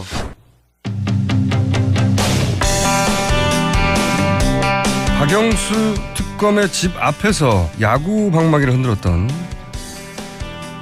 보수단체에 대해서 고발이 이루어졌습니다. 무려 14,000여 명의 시민들이 참여했다고 하는데요. 고발을 주도한 청년당 준비위원회 김수근 공동위원장 연결해 보겠습니다. 안녕하세요. 예, 안녕하세요. 청년당 준비위원장 김수근입니다.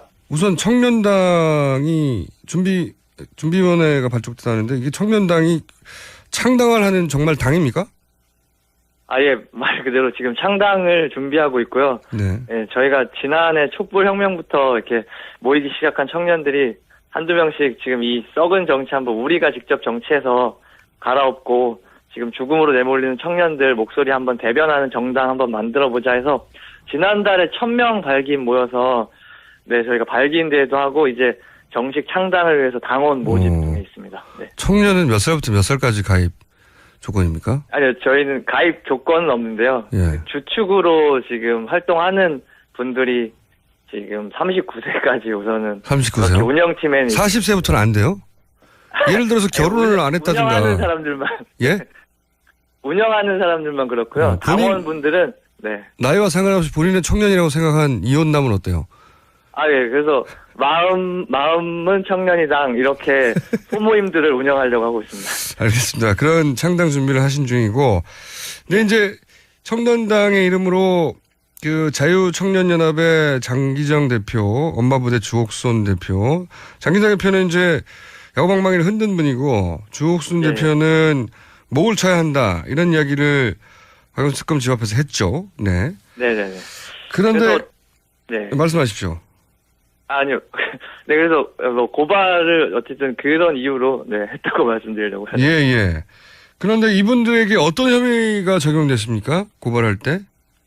네, 그래서 어쨌든 이 박영수 특검 자택에서 그 뭐 알루미늄 배틀 들고 장기정이 뭐 몽둥이 맛을 보여줬는데 쌍욕도 하고요. 그다음에 네네, 조옥순 씨가 목을 날리려고 왔다, 뭐 때려잡아야 된다.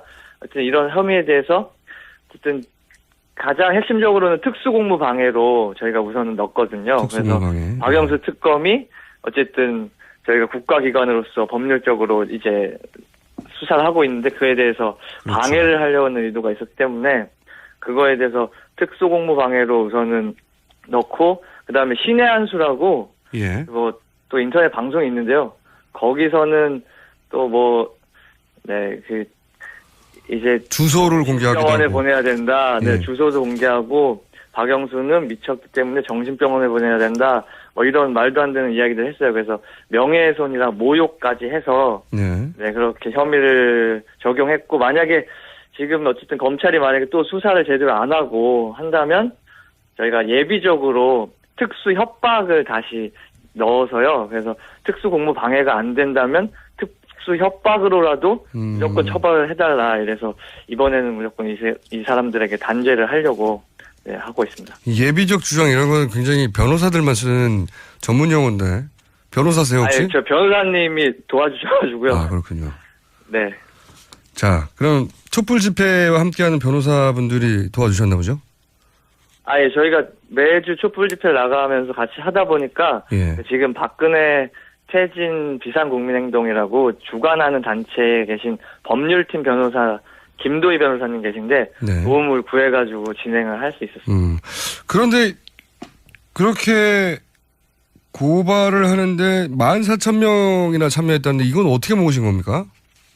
그래서 지난주 3.1절부터 저희가 온라인으로 예. 먼저 시작을 하고 그래서 그 3.1절 당일 촛불 집회랑 지난주 주말 촛불 집회에서는 저희가 오프에서 촛불 집회 장소에서도 받았고요. 거기서 1,000명 이상을 받았고 온라인으로 지난 어제까지 네 그래서 14,000명 가까이 받았습니다. 어마어마한 숫자네요. 예. 짧은 기간에. 자, 이 단체들이 그동안 이제 관제 데모에 동원된 거 아니냐. 모종의 컨트롤 타워로부터 지시를 받은 거 아니냐. 그런 의혹을 계속 받는 단체 아니겠습니까?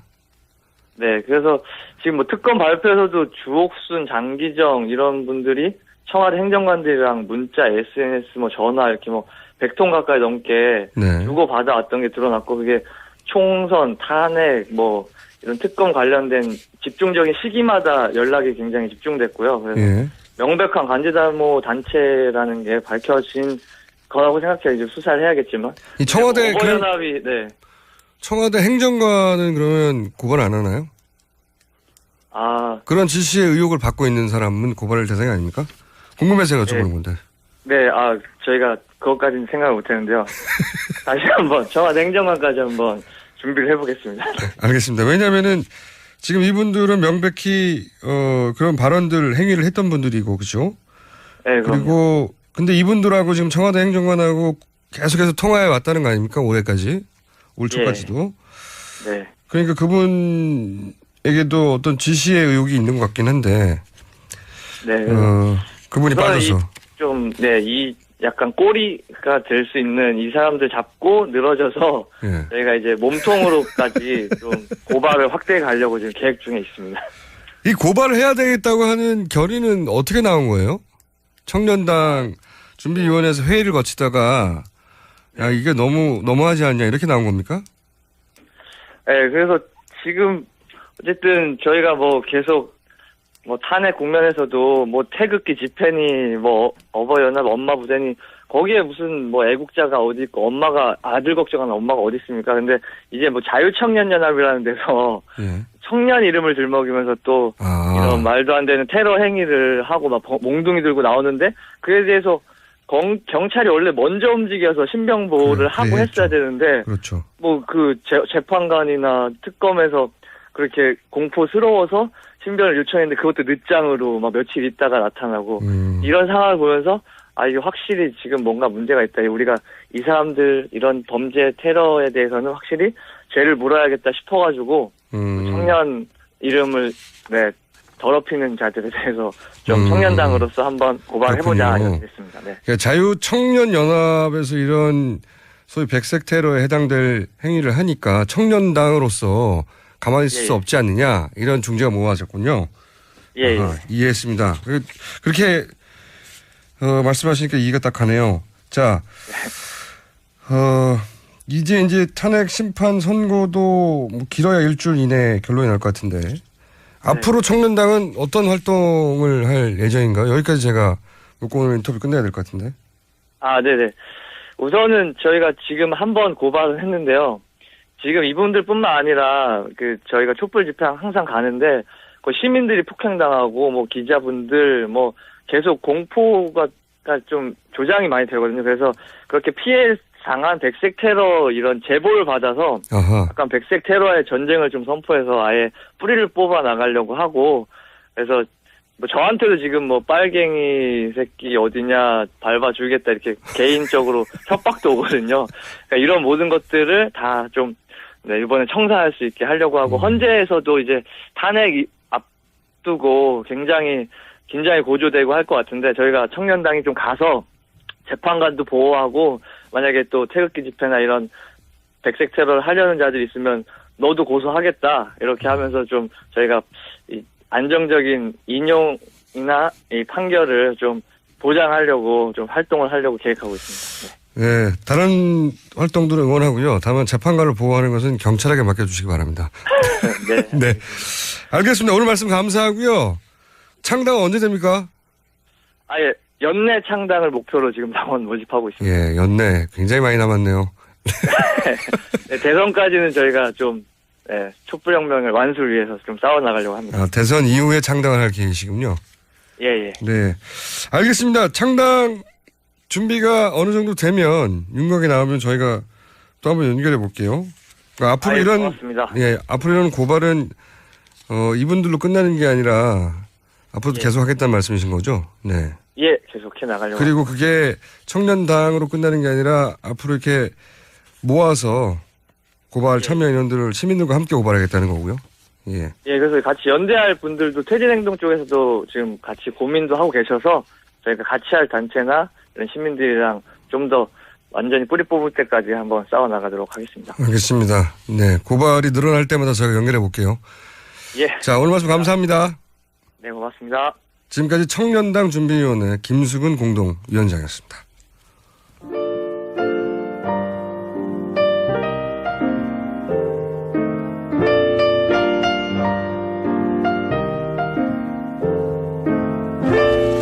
자, 불친절한 AS. 오늘도 버스기사님, 택시기사님, PC방 사장님, 이어서 교회 차량을 운전하는 목사님이 문자를 보내주셨네요. 새벽 예배를 마치고 교회 차량을 직접 운행하는 목사입니다. 저는 뉴스공장을 다운로드 받아서 듣는데 요즘처럼 목사로 살기 쪽팔리고 힘든 적이 없었어요. 아마도 저 같은 목사님들이 우리나라에 잔뜩 있을 거라고 봅니다. 이 방송을 들으시는 목사님들의 앞으로 문자를 부탁드립니다. 굉장히 이해하기 힘들거든요. 네. 대형교회 목사들이 친박 집회에 나가라고 하는 그런 행동을 보고 이런 문자를 보내신 것 같아요. 자, 어제 앱이 다운됐는데 이게 누구 소행입니까? 네. 오늘은 아주 잘 들리는데 하나도 안 끊기고 잘 나와서 더 놀라워요. 자, 누가 하는 행동일까? 아니면 TBS 서버의 문제일까? 저희도 열심히 찾고 있습니다. 뉴스공장에서도 대선 후보 토론을 개최해 주세요. 예, 탄핵 국면 지나고 나서 후보들이 어느 정도 윤곽이 나오면 당연히 저희가 진행할 것이고, 네, 재미는 제가 보장해 드립니다. 자, 서울교통방송 너무 고맙습니다. 여기는 부산입니다. 이건 그래도 나아요. 서울교통방송 잘 듣고 있습니다. 여기는 토론토입니다. 이런 것도 많고요. 여기까지 하겠습니다. 감사합니다.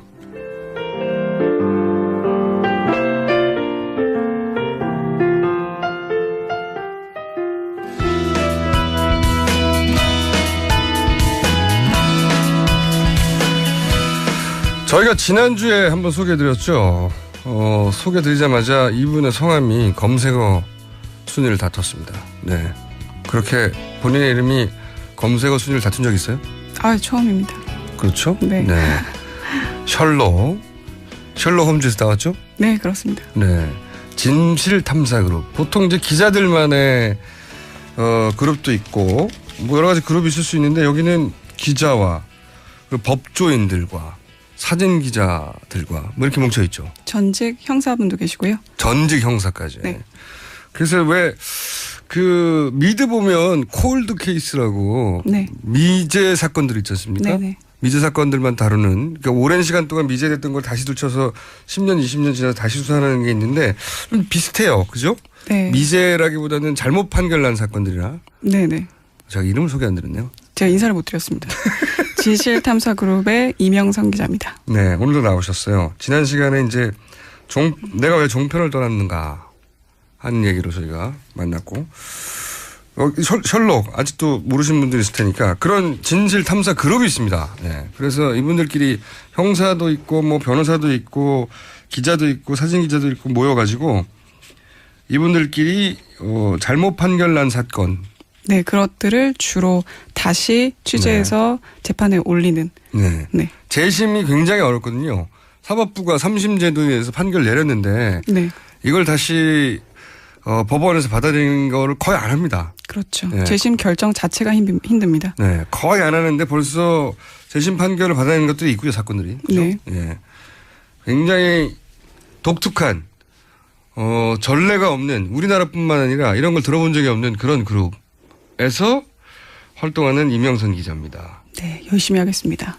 많은 분들이 관심을 주셔가지고 네. 저번에 라디오 한 이후에 그냥 라디오 말고요. 뉴스공장에 나온 이유로 꼭 집어서 말씀하셔야죠. 네. 뉴스공장 나온 이후에 제 그 스토리 펀딩에 올라온 기획이 성공을 했습니다. 단방울에. 네, 집으로 돌아가는 길에. 집으로 돌아가는 길에? 네. 방송 나오자마자? 네, 너무 놀랐습니다. 뉴스공장이 그 정도예요. 모르셨구나. 네. 앞으로 잘하세요. 알겠습니다. 또 재미난 거는 타사 기자들이 많은 연락이 왔는데 네. 자기네들도 많이 힘들다. 네. 혹시 우리 회사 얘기를 좀 녹여서 써주면 어떻겠냐는 그런 연락도 좀 많이 들었고요. 본인이 떠난 종편 말고 네네. 다른 종편이나 다른 곳에서 연락이 와가지고 네. 그걸 녹여서 네. 소화해서 해달라. 사실 민원이네 민원. 그렇죠. 청탁을 많이 받았죠. 어허. 종편의 문제가 아니고 이거는 한국 언론 전반에 대한 얘기이기 때문에 그런 걸 짚어주면 어떻겠냐 이런 청탁도 받았습니다. 인사 고가가 낮은 분들 아니에요 그냥? 자, 그런 일을 하시는 분입니다. 제가 보기에는 그 전 세계 유례가 없는 그런 그룹이 탄생을 했어요. 그리고 지금까지는 대단히 성공적이고 성공 사례도 만들어가고 있습니다. 네. 근데 이분이 이제 종편에서 기자 생활을 시작하셨고 기자를 그죠? 네. 예. 근데 떠나셨어요. 네네. 떠난 이유에 대해서 지난번에 말씀하셨고. 네. 오늘은 그러면 어떤 내용입니까? 오늘은 네. 한 가지. 원래 이 화요일은 조성주가 간다 시간이거든요. 네네네. 네. 알고 있습니다. 근데 이분이 서울시 공무원이 됐어요. 아, 그런가요? 네. 그래가지고 잘렸어요. 공무원이 돼가지고 네, 잘리셨고 저희가 이제 임영석 기자님이 이 방송을 하는 거를 체크를 좀 해서 괜찮으면 고정으로 해버릴까 하는 생각을 저 혼자 하고 있는 중입니다. 아직은. 자, 오늘은 어떤 이유로 나오셨습니까? 오늘은 남바라는 종편의 단독 보도에 대해서 말씀드리겠습니다. 종편에서 단독을 남발한다? 네. 물론 유의미한 단독들도 많죠. 네. 네. 근데 제가 문제를 제기하고 싶은 거는 사안의 본질에서 벗어난 사항들의 단독 타이틀을 붙이는 것에 대해서 말씀을 드리고 싶습니다. 우선 이제 단독은 매체의 자존심이에요. 원래는. 그렇죠. 네, 다른 당연하지만 모든 분야가 그렇지만 특히 기자사회에서 경쟁이 굉장히 심하거든요. 네. 낙종한다. 보통 물 먹었다고 하죠. 네네네. 네. 물 먹었던 걸 굉장히 치욕으로 여기고 기자들은. 그렇죠. 네. 근데 그래서 한 가지 사안을 모두가 다 다루게 됩니다. 네네네. 뉴스라는 게 뻔하기 때문에. 그런데 이제 아무도 못 다룬 뉴스만을 단독했을 때 기자의 위상도 올라가고 그리고 매체의 위상도 올라가고 그리고 단독은 매체에게는 굉장히 큰 명예이자 자기 실력을 과시하는 거잖아요. 그렇죠. 네. 그래서 단독의 의미가 굉장히 큽니다. 매체에서는. 그런데 이게 너무 남발된다. 그렇죠. 제가 전 직장에 있었을 때 한번 유병원의 장남 유대균이 뼈 없는 치킨을 시켰다라는 사실이 단독으로 보도된 적이 있었는데 뼈 없는 네. 상당히 그 당시에도 많은 질타를 받았습니다. 뼈 없는 치킨을 시켰다 단독이었어요? 네. 그러니까 사실 검색이 돼서 포털 사이트에 검색을 해서 나오지 않으면 단독을 붙이는 경우가 많거든요. 그러니까 사안의 경중을 따져서 단독을 붙여야 되는데 그러지 않고 뼈 없는 치킨을 시켰다고 단독. 참 씁쓸합니다. 아니 근데 뼈 없는 치킨이라고 하는 메뉴가 따로 있나요? 네. 치킨을 별로 안 좋아하시는군요. 뼈 없는 치킨 많이 팝니다 요즘에. 그 뼈가 없는 부위가 있는 게 아니라 원래 뼈가 있는 부위인데 그걸 뼈를 제거하고 파는 거예요? 네. 발라먹기 귀찮으니까요. 저한테는 단독인데요. 아니 뼈가 없는 치킨이 상품으로 나왔다는 게 단독인데 여하간 당시 유대균 씨가 이제 뼈 없는 치킨을 시켰다고 하기는 생각해 보시면 최순실 씨가 처음에 수감되고 나서 곰탕 시켜서 단독이었어요. 네, 알고 있습니다. 곰탕 주문에. 예. 그래서 사실 지금도 그런가 제가 퇴사한 지 벌써 2년이 됐기 때문에 지금도 이런 거 취재할 때 야 단독으로 붙여 이렇게 지시가 내려옵니까? 제가 이 사실을 조금 정확하게 알려드리는 게 좀 조심스러운 게 이게 후배 기자가 썼거든요. 아하. 네, 그 후배 기자가 이게 수습 끝나고 얼마 안 돼서 보고를 다 올리지 않습니까? 상세하게. 그러면 보통 윗선에서 이거 우리만 확보한 내용 아니냐? 그러면서 단독을 붙입니다. 경중에 상관없이. 네, 그래서 취재 기자는 좀 민망한 상황이 많죠. 그러니까 저 같은 경우도 주변부 정보를 올렸는데, 그렇죠. 핵심 기사가 아니라 요거 단독이네 하고 네네네. 위에서 데스크가. 그래서 저 같은 경우에도 이런 부끄러운 기사를 쓸 경우에 다음날 출입처를 출근하기가 많이 꺼려졌습니다. 본인이 이렇게 뼈 없는 치킨 같은 사소한 단독 하신 적 있어요? 예전에 강서구 재력가 청부살인 사건이라는 게 있었습니다. 네. 그래서 김영식 서울시 전 의원이 맞습니다. 네, 그 사건의 어떤 중심이기 때문에 논란이 많이 됐었는데 그 서울시 본회의장에서 목소리를 좀 높여주세요. 네, 알겠습니다. 저희 PD가 목소리가 점점 들어간다고. 네네. 그 난데없이 동성애 성향적 발언을 했던 적이 있더라고요. 그래요? 네, 본회의장에서. 근데 이건 사건의 본질과도 상관이 없고, 그렇죠. 그다음에 정치적 발언도 아니기 때문에 청부살인 사건이었는데, 네네. 네. 그렇게 주목할 사안은 아니었음에도 불구하고 저에게 이 기사를 쓰라는 지시가 떨어졌던 적이 있습니다. 동성애 관련 발언을 한 것.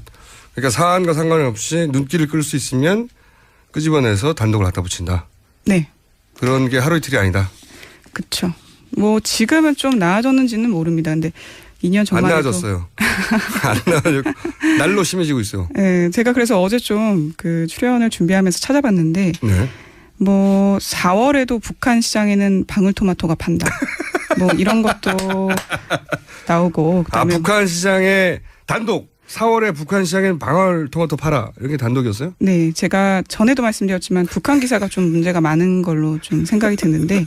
근데 이게 단독이죠? 방울토마토가 제가 봤을 때는 영상을 좀 단독으로 확보해서 이거를 좀 틀어보겠다는 생각으로. 이게 누구한테 충격을 주는 거죠? 아니 북한에 방울토마토가 있어 이런 건가? 저도 잘 모르겠습니다. 안 팔 것 같은 품목을 팔아서 기사를 작성한 건지. 근데 제가 봤을 때는 이 영상을 확보한 걸 최대한 활용하기 위해서 기사로 작성하는 과정에서 아니, 북한에서 방울토마토를 판다는 게 왜 뉴스일까요? 그것도 단독일까? 충격적이지 않은데 전혀. 정보성도 없잖아요. 여하간 그리고 또 뭐가 있습니까? 그리고 이제 김정은과 관련된 기사가 많이 나옵니다. 그렇죠, 그래서 항상. 또 어제도 제가 좀 검색을 하는 과정에서 나온 것들이 있는데 그 김정은이 애플 제품 마니아다. 그래서 자신의 이름을 자주 검색한다. 이 내용이 단독으로 보도됐습니다. 애플 제품 마니아여서 자신의 이름을 즐겨 검색한다는 건 논리적으로 연결이 안 되잖아요. 애플 제품을 활용해서 네. 본인의 이름을 자주 검색한다는 내용이죠. 아, 그러니까 애플 마니아인데. 네네. 그 애플 제품으로 뭐 아이폰이라든가 아이패드라든가. 네네네. 뭐 맥이라든가 이런 제품을 이용해서 자기 이름을 자주 검색한다고? 네. 그렇게 해서 간접적으로 정세 확인을 하더라. 뭐 이런 내용의 기사가 단독으로 보도됐습니다. 글쎄요. 저도 잘 모르겠습니다. 출처가 어디입니까? 출처는 확인해봐야 되는데 보통은 그 조선중앙TV에서 나온 모습을 가지고 추측하는 경우가 많고요. 아, 그걸 보고 그냥 추측하는 거예요? 네. 아니면 해외에서 언급한 것들을 포착을 해서 근데 이거는 뭐 애플 제품을 들고 있어서 마니아라고 추정할 수는 있지만 거기에 자기 이름을 많이 검색한다는 아마 전원이 있었겠죠. 누군가의 전원. 저도 확인은 못하겠습니다. 김정은 옆에서 김정은이 자기 이름을 많이 친다는 거를 확인할 정도 사람이면 굉장히 측근이잖아요. 그렇겠죠. 이건 신빙성이 대단히 낮은 기사인데 이런 거 아니에요? 애플 제품을 들고 있는 영상이나 사진을 확보했어요. 네네. 근데 그것만 가지고는 뉴스가 안 되니까 네네. 뒤에는 소설로 갖다 붙인 거 아닙니까? 소설까지는 아니고 제가 자세히 기사를 들여다보진 않았는데 네. 아마 제 추측컨대 해외에서 네. 누군가 그와 같은 발언을 했던 걸로 추측이 됩니다. 그래서 그 내용을 붙여서 확실하다는 말이 아니라 알려졌다라는 표현으로 이렇게 분위기만 풍길 수는 있잖아요. 그렇게 조립하는 경우도 많아요? 많죠. 네, 별도의 기사인데 이것만으로는 부족하니까 이제 조립해서 네. 갖다 붙인다. 그러게 해서 조립했으니까 단독이죠. 조립했으니까 새로운 게 나온 거잖아요. 자, 재밌네요. 단독을 그러면 가르는 기준이 사실상 없다는 거네요? 보통 저 같은 경우에도 좀 자랑스럽다 싶은 거는 이건 단독 보도 감입니다. 이런 식으로 말씀을 드리는데 보고할 때 보통 아까 이제 유대균 뼈 없는 치킨 보도 같은 경우처럼 보고를 가리지 않고 우선 정리해서 올리는 편입니다. 그러면은 이제 데스크에서 이거는 단독인지 아닌지 사실 정확하게 얘기하면 이전에 나온 보도인지 아닌지를 가지고 경중이 아니라 거죠. 네네. 사안의 경중이 아니라 사안의 본질적인 관련이 있냐 없냐가 아니라 한 번이라도 거론되지 않았으면 무조건 단독을 갖다 붙이고 그런 경향이 있습니다. 경향이 있어요? 네. 경향이 심해요? 네, 심한 편이라고 저는 판단하고 있습니다. 그러면 이걸 단독으로 만들어내 거꾸로 그런 요구도 있나요? 요청? 저는 요청받은 적은 없는데요. 예. 그래서 자신의 보고가 단독이 될 것 같은 위험에 처했다. 그러면 저 같은 경우에는 위험에 처했다? 보고를 하지 않았습니다. 사실 이러면 안 되는데 그러니까 취재기자가 데스크를 신뢰를 안 하는 거죠. 그래서 이제 친한 기자들끼리는 저희들끼리만 공유를 하고 데스크에는 보고를 하지 않는 경우. 네. 예를 들면 어떤 사건이 있어요? 지금 이제 이미 퇴사하셨으니까 공개해 보세요. 딱히 기억이 나는 것들은 없지만 그 세월호 취재를 했을 때 유가족들 관련된 어떤 정황 같은 걸 취재를 보고 지시받았었는데 민감한 것들은 확인이 되지 않으면 보고하지 않았습니다. 네. 단독 거리가 될 수 있지만 이게 악용될 소지가 많아서. 네네네. 제 개인적인 의견. 틀림없이 이것은 종편의 정치적 편향에 맞춰서 악용될 소지가 있다. 그러면 아예 취재한 내용이긴 하고 단독 타이틀을 붙일 수 있지만 또 그렇게 될 것 같아서 안 하는 거.